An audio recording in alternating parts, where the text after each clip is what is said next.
This is Watchtower 10 requesting emergency assistance. If anyone's out there listening, please call line 601 immediately. No, I'm here. Come back. Come back. There has been an unexpected spoiler for this episode. Please hold as we rewind. Rewind.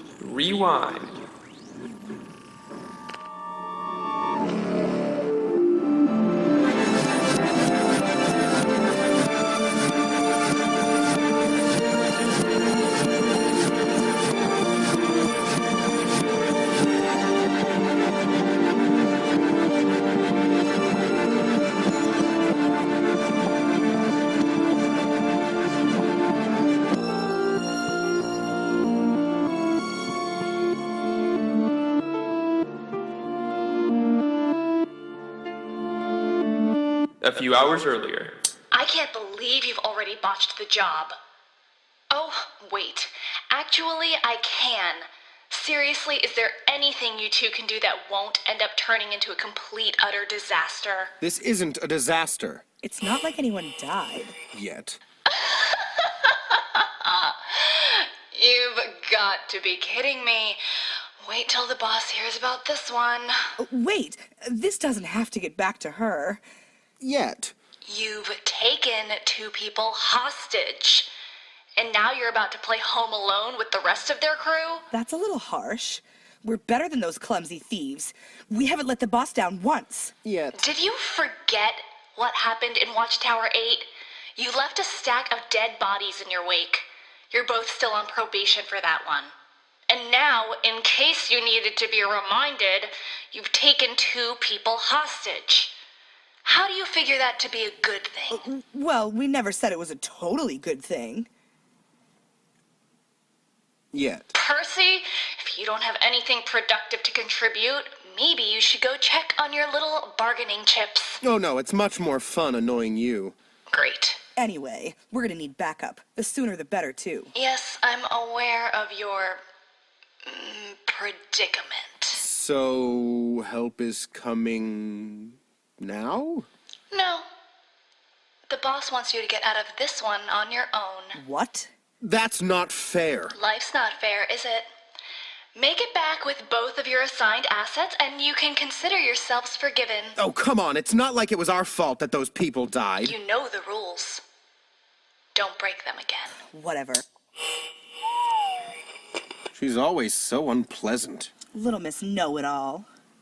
Won't she be surprised when we show up with Etta and her friend from Submare 3?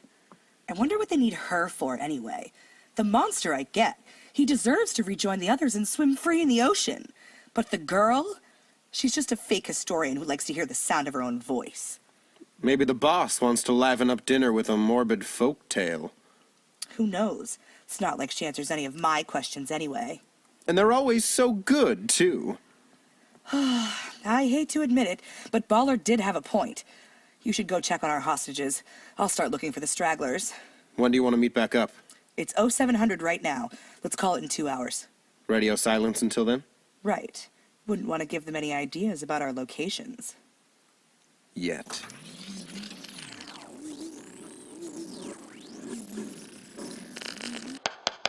Test.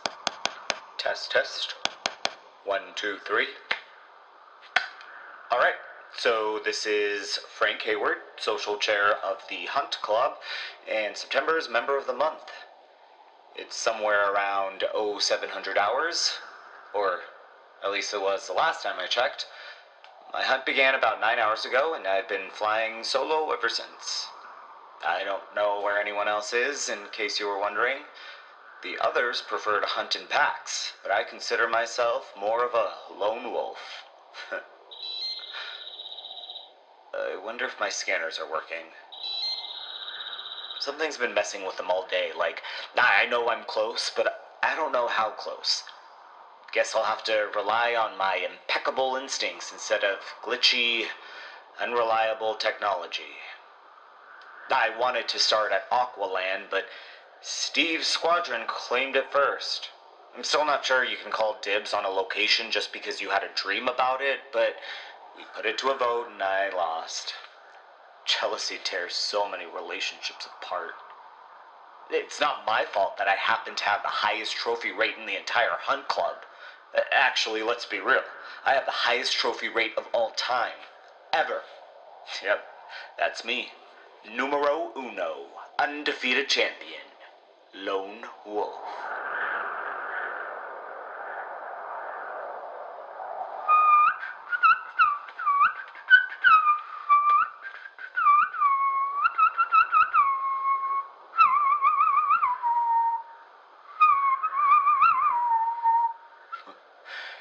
Anyway, I'm near some place called Ocean View, or at least I think that's what the sign says. It looks like it might have been burned at one point, or maybe that's just normal wear and tear, hazard of being out here, I guess. I haven't heard any stories of this place per se. I think there was something about a show of some sort, evil puppets, that old cliche. I have a hard time believing that's true. Like, sure, the monsters are real, but that doesn't mean sentient puppets are a thing.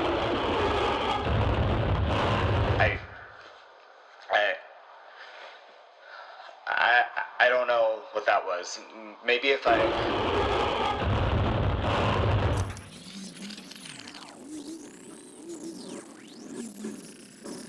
Oh, are you almost done? It's not like I'm planting hydrangeas.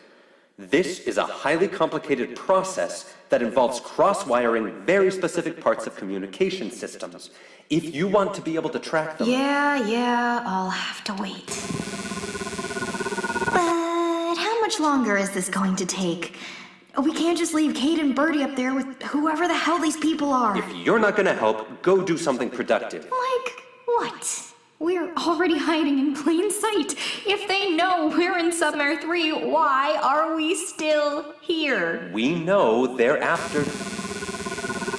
If they figure out how to disarm the system, someone needs to be down here to stop them. Something tells me they aren't smart enough to figure that one out. Even so, their friends might be. We have no idea who they're working with. Or how much they know. No, you might as well just say what you feel, Roger. You sent out sensitive information, and now they're here, looking for something that, for all intents and purposes, shouldn't exist. No one outside this watchtower should know about the monster. Did it ever occur to you that maybe, just maybe, this isn't entirely my fault? What if they've been running the same scheme for a while? Have things gone wrong at other watchtowers? Or are we the only exception? All right, look, I think we should just... No, you do not get to say anything anymore. You knew something was going wrong everywhere else and you didn't tell us? We could have stopped this before it started. I'm done with this. Waiting isn't going to save my friends. And neither are you. Etta, you can't just... leave.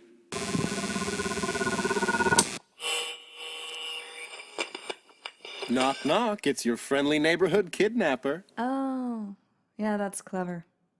That's cute. Wit that cuts like a knife. A very dull one. Well, you two are quite the quippy team.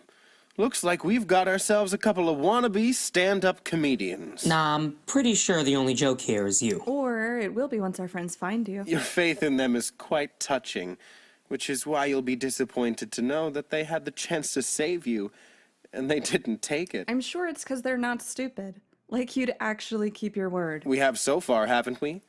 No harm has befallen either of you. You knocked me out. And chloroformed Kate. Oops. There are always exceptions to every rule. But you're alive, aren't you? Okay, 1, who says befallen? And 2, that's one way to look at it. Question though, were these ropes really necessary? You should untie us. It's not like we're going anywhere. We'd stay right here. It's gonna take more than that to trick me. In fact, I'm so disappointed in you that I can't stay in this pathetic room for one more minute. I'll check on you later. Try to come up with something better in the meantime. You were right. Bertie, Of course I was. How can someone be so confident and so... Oblivious? The confident ones usually are. His friend, though, Nora, if that's her real name, she's the one we need to watch out for. Unfortunately, she's also wandering around the Watchtower looking for our friends. I know. I'm almost done. It's taking longer than I thought it would. Yeah, well, you don't want to know how I'm getting out of these ropes. Actually, you never really went into detail. Oh, come on. Not again. Were you expecting someone else, or... Okay, so it's officially, 0800 hours? I've made contact with the target, or I guess the target has made contact with me. There were a lot of claws, more than I expected. It might be bleeding, but that's neither here nor there. I appear to be in some sort of theater. I guess that's cool. I never really cared for it that much myself. Back when I lived in the city, it was like everyone was an actor. I saw this play one time, Macbeth. Can you say Macbeth in a theater? I've heard people tell me that's bad luck, but, I mean, can I get any worse luck in here? Something like that can really make you think about life, you know? Like if I bleed out in this abandoned theater, will anyone know? Will anyone care? It's probably best if I don't know the answer to those questions. The good news is, I think my tourniquet is working just fine. The bad news? I have absolutely no idea where I am. Let's see. There are a bunch of old props around me. The usual fare. Plastic potted plants. A couple of bird cages. A stuffed chicken. A really big hat. A pink flamingo. Lots of shoes. I wonder how many feet have been in those things. Ugh. There's a stage, obviously. I'm kind of far back from it. If this place was filled, I'd probably have to look over someone's head to be able to see anything going on up there. There's a, what's that thing called where all the technical people go? Like the ones who run the lights and sound and stuff. Well, what is that called? A boot. No, that's not right. The boots are on the stage. Like actually on the stage. There's a pair of pink plaid rain boots just sitting there. Huh. Weird. I don't think those were there a minute ago.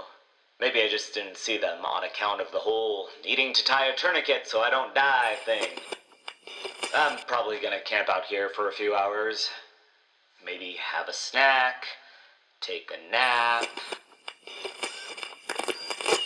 Okay, I definitely didn't see that dummy there a few minutes ago. Maybe I just need some sleep. That'll help.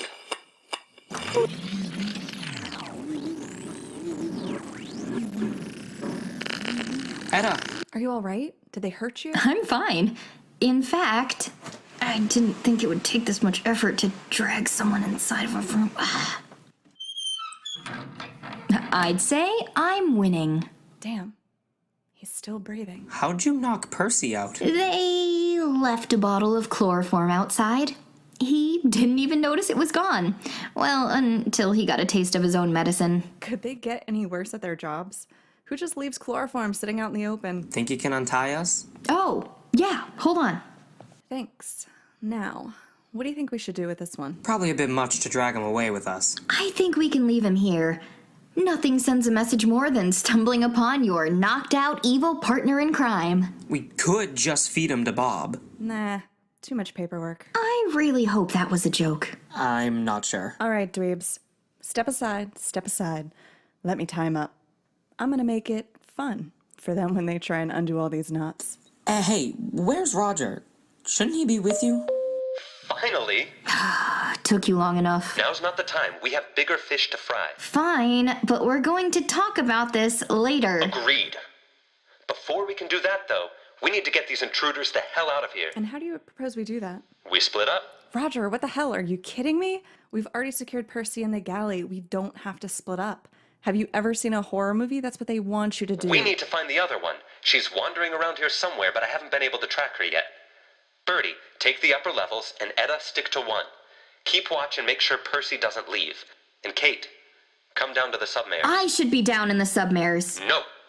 Kate and I are the only ones with combat training. If Nora wants to get her prize, she'll have to go through both of us. Great. So you're sending Bertie and me to wander around alone Because I genuinely think she's headed my way, not yours. Find whatever weapons you can and... Well, if I'm wrong, don't hold back. But... I said don't hold back. Bertie, once you've cleared level 2, make camp in the broadcasting room. You'll be our point person until we get this mess sorted out. We'll communicate through walkies only if we need something. Understood? Radio silence unless you really need help. How do we know she won't be listening in? I've rewired our in-house frequencies. She won't be able to access them. Well, seems like you've thought of everything. That's why I run this place. Now hustle, people. We haven't got all day. Yes, sir. Sir.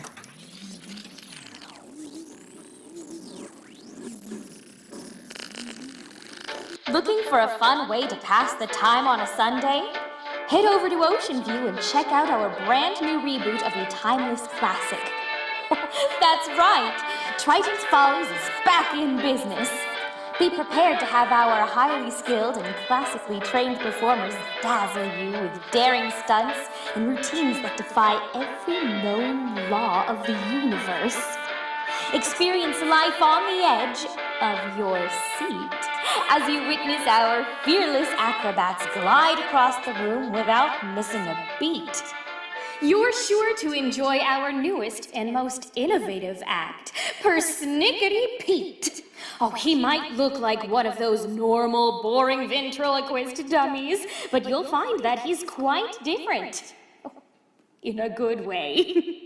Oh, from taxes to taxidermy, Persnickety Pete always has an opinion on the things that matter most to you. Oh, be careful how you react to his answers, though. He isn't called Persnickety Pete for nothing. Remember, be kind to Pete, and he'll be kind to you. Be rude to him, and there's nothing we can do. We hope that your experience at Triton's Follies is truly something you can write home about. Oh, if you do decide to write home about it, be sure to use our official Triton's Follies stationery. We know you'll find that Triton's Follies is truly a show to die for. You're sure to enjoy our newest and most innovative act, Persnickety Pete. Oh, he might look like one of those normal, boring ventriloquist dummies, but you'll find that he's quite different. In a good way. Persnickety Pete, huh? Doesn't seem very special to me. Just looks like every other dummy I've seen. Vacant eyes, creepy smile, weird tucks. How about I just relocate this thing? That'll do it. At least I don't have to look at that thing anymore. Huh. Music. That's a new one. I'm gonna go turn that off. Wherever it is. I think it's coming from over here. Okay. The piano's definitely over there, to the left of the front row. Unless invisible people suddenly became a thing, there's no one sitting there, so I don't know what's up with that creepy background music. And yet the thing keeps playing. Maybe it's one of those automated things, like those creepy fake fish at Aqualand.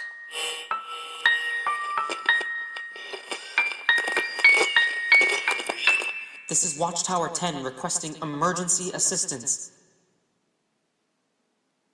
Remember, be kind to Pete, and he'll be kind to you. Be rude to him, and there's nothing we can do.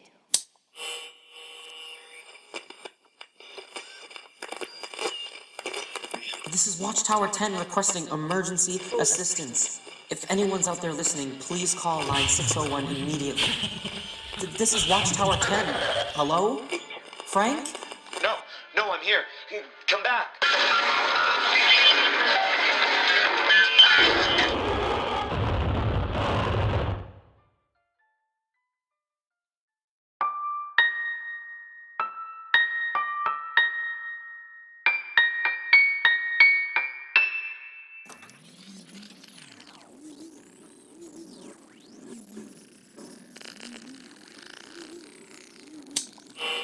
Guys? Bertie, are you okay? What happened? No. Nothing. Just checking in. Son of a... Bertie, do we need to review the meaning of radio silence again? If we don't keep in contact, how will we know if someone needs help? With any luck, we can follow the screaming. And anyway, there's nothing here. You checked level 4? Nothing but wind and total darkness. Oh, that's my phrase. Wait, Bertie, are you near the broadcasting room yet? Right outside. Why? You could see if anyone on the bridge is listening. And try the emergency lines. Maybe someone can get help. And work on your delivery. My listeners expect a certain quality to their... Enough! Bertie, once you've sent out your distress call, you should be able to access every room in this watchtower through the comm system. See if you can figure out where Nora is. Once you find her, call it in. And if everyone could stay off the walkies... Sure thing, sunshine. Over and out. Careful, both of you. Okay. Call for help. That I can do, right? Okay, this must be the emergency broadcast There is an system. unexpected paring knife in the emergency broadcast system. That answers that. Time to work on my delivery then. Who taught the system how to detect different kinds of knives?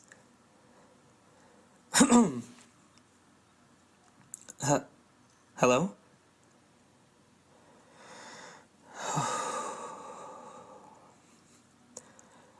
This is Watchtower 10 requesting emergency assistance. If anyone's out there listening, please call line 601 immediately. And with no phone, there's no way to know if anyone's tuned in. But Frank's gotta be listening, right? Frank, if you're listening, you need to get to Watchtower 10 immediately. Maybe he's not. Maybe we've taken for granted for too long. Oh, Frank. We didn't know what we had until it was gone. No. That's going way too far. Oh. I should keep broadcasting for a few minutes, right? That'd give it our best chance. Well, I guess I should do this right. Do any of you hypothetical listeners remember the Transcontinental Botanical Gardens? If you don't, you're in good company. Nobody remembers the Transcontinental Botanical Gardens. Even at the time of its grand opening near Checkpoint 12, the gardens were considered a costly mistake. Having fresh water out here means expensive filtration or shipping supplies from the mainland. The people who built those gardens didn't want living organisms with needs. They just wanted something that would look pretty and make them money. And they succeeded in one respect, at least. The gardens were beautiful. This is Watchtower 10 requesting emergency assistance. If anyone's listening, please send help immediately. But looking beautiful doesn't keep you safe in this world. The gardens fell into slow, agonizing disrepair. The last straw was when the structure's severe weather protections failed, killing 3 visitors during a sudden storm. That was more than enough for the travel agency. They locked down the building, closed the access road, and all the plants died. So the bridge forgot its botanical gardens. But that didn't mean everyone else had. There was one person willing to slip under the fence and walk the battered access road to what remained of the gardens. He had been a frequent visitor once. He even traveled there with his fiancée to celebrate their engagement. It was the last trip they would ever take. She was ripped into the sea on the garden's last day of operation. But despite the bad memories that remained in the ruin, this man never forgot all the love he had for the place. He rarely visited his fiancée's empty grave on the mainland, but he traveled once a year to the gardens, with a small bouquet of primrose. The man and his lost love used to write letters to one another using only flowers. She would know that primrose meant eternal love. Which is why when the man saw a single lotus flower pushing out the soil, none of the logical explanations for its presence crossed his mind. All he could think was that the lotuses are often a symbol of rebirth. This is Watchtower 10 requesting emergency assistance. If anyone's listening... Anyway. The man started what he considered to be a correspondence with his lost fiancée. Because every time he came back to the gardens, he found more and more life almost hidden in the ruins, pushing up from the ground. And to him it always meant something. Wormwood for absence and sorrow, a heliotrope for devotion, a snowdrop for hope. This was his favorite. He felt more hope than he had in years. And this was around the time his friends and family became concerned about him. He was spending more and more time on the bridge, and he was holding even tighter to the memory of his fiancée just when it looked like he'd begun to let her go. Even when they told him the whole story, it only made them more concerned. I mean, no offense, but these people wouldn't have been able to tell a willow from a cypress. They didn't understand how flowers could translate into declarations of love after death. This went on for months. Eventually, the hope the flowers once gave him wasn't enough, and one night, as he looked out for her message in the gardens, he called out to her. "I can't take this anymore," he said. "I want to see you. How can I see you?" And when he looked around, he saw a little flower barely visible under a fallen tree trunk. An ox-eye daisy. A flower neither of them had used in their messages before, but he knew it all the same. Patience. He lifted the trunk, and he found dozens of them, rows upon rows of ox-eye daisies. Patience. Patience. Patience. His life back on the mainland was crumbling. His loved ones were pressuring him to give up on the gardens, so he decided what he thought patience meant. What he wanted it to mean. So, he sat down beside the flowers, and he waited. He wasn't very far from his truck, or from civilization. It was just a 20-minute walk back to the main road, but when you wait for that long in the cold, without a drop of drinkable water, eventually waiting is no longer a choice. It's simply all you can do. And the last thing you'll do. When Etta told me this story, she said that was the plan all along. That the fiancé lured the man to his death so that they could be together. Patience could have meant anything, right? It could have meant that she wanted him to go back home and live out the rest of his life, and that one day they'd see each other again. Even with the people we know best, sometimes we don't understand them as well as we think we do. Sometimes we talk at cross purposes and open doors we don't mean to. Not everything has to be malicious, right? Sometimes it's just a misunderstanding that got someone else hurt. I love that story. If anyone's out there, this is Watchtower 10 in need of immediate assistance. But something tells me no one is.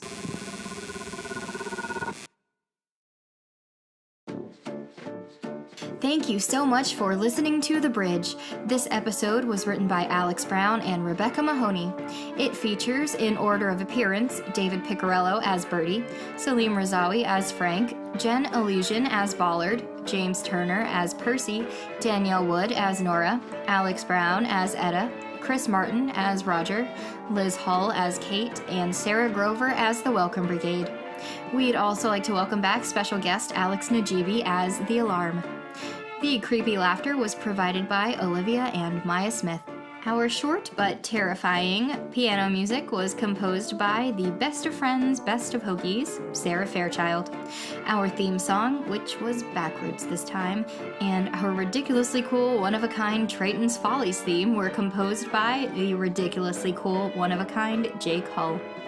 This episode was edited and mixed by Alex Brown. Certain key sound effects were provided by Dead Signals, creators of the Archive 81 and the Deep Vault podcasts. In honor of International Podcast Day, we recommend 3 shows that love stories as much as we do. Be sure to check out Sable, Spirits Podcast, and The Box. Also, we'd like to give a special shout out to Jen Elysian, who just released Fall of Thrones and Thorns, the last book in her YA high fantasy trilogy. If you like stories about kick-ass girls with elemental powers and kingdoms in peril, be sure to check out her Threats of Sky and Sea trilogy. Do you have ventriloquism experience? Visit our website at thebridgepod.com and you may be selected as Persnickety Pete's next assistant. You can also find us on Twitter at bridge_podcast and on Facebook and Tumblr. Please rate and review us on iTunes or any other podcasting app you might be listening to us on. And feel free to email us at watchtower10reports@gmail.com. It's kind of a long address, but if you go to our website and click on the little mail icon, it'll lead you right to it. Thank you once again for listening to The Bridge. This week's outtake is from our very own Chris Martin. But you could just leave. 'Cause you did. Enjoy this music as I scroll and find Roger's next part. Oh, hey, there it is. All right.